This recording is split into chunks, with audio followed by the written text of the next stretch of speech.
When my wife texted me that she wanted a divorce and told me to talk to her lawyer, I just stared at the message for a long time. There were no arguments leading up to it, no warnings, no hints that she was even unhappy. Just a cold, emotionless text. I want a divorce. Talk to my lawyer. I replied with 2 words. Got it. It was all I could manage, but even then, I wasn't sure if I wanted to scream or laugh. After 7 years of marriage, that was how it ended. Through a text message. The next few days passed in a blur. I didn't try to call her, and she didn't reach out again. Our house felt strange, quiet, yet heavy, like something dark had settled in every room. Her clothes were still in the closet, her perfume still on the dresser, but her presence was gone. I tried to convince myself that maybe this was for the best. If she wanted out so easily, then maybe I'd been living with someone who'd already left me emotionally long ago. When the letter from her lawyer finally arrived, I expected to see divorce papers. Instead, it was a formal request for financial documents and information about shared accounts. That's when it hit me, she wasn't just leaving, she wanted control of everything.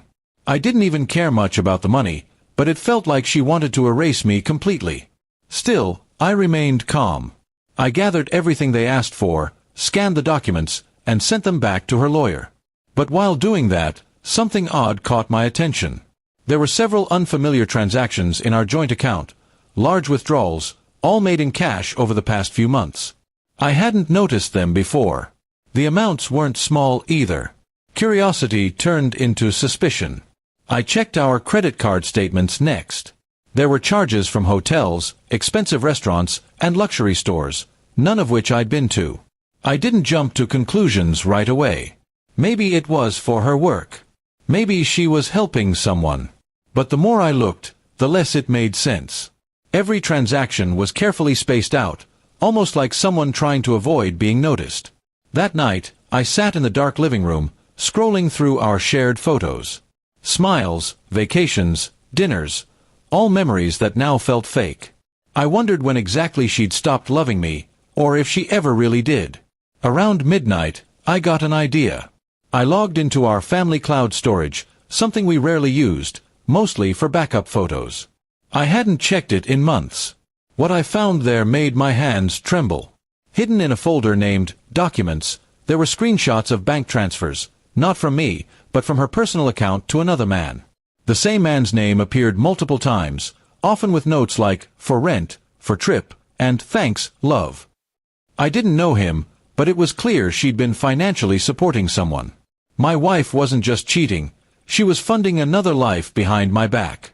I could have confronted her right away, but something told me to wait. I made copies of everything and sent them to my personal email. Then, I contacted her lawyer and said I was ready to discuss the divorce. The meeting was set for the next week. When the day came, she walked in looking calm, dressed perfectly as always, not a trace of guilt on her face. She didn't look at me directly, only at her lawyer. "Let's keep this simple," she said coldly. I nodded, pretending to agree.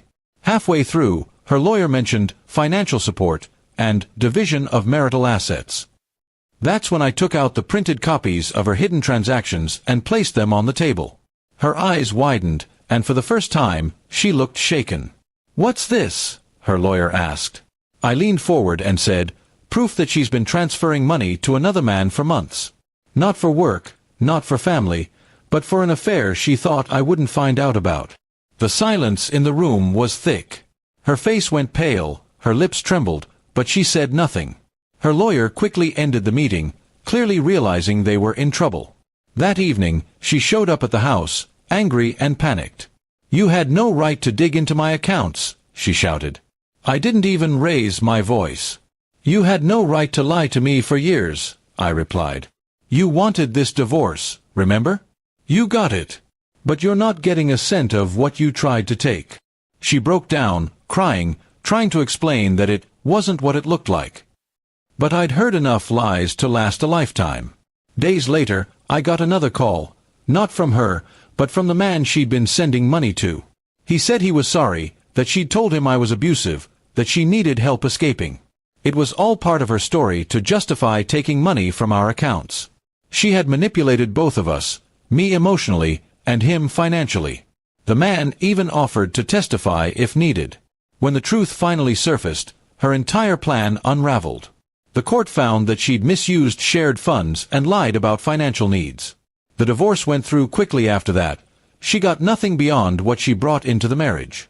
I didn't feel triumphant. Just free. Empty, but free. Months passed, and I started to rebuild my life. Sometimes I'd get a message from her, always short, always filled with regret.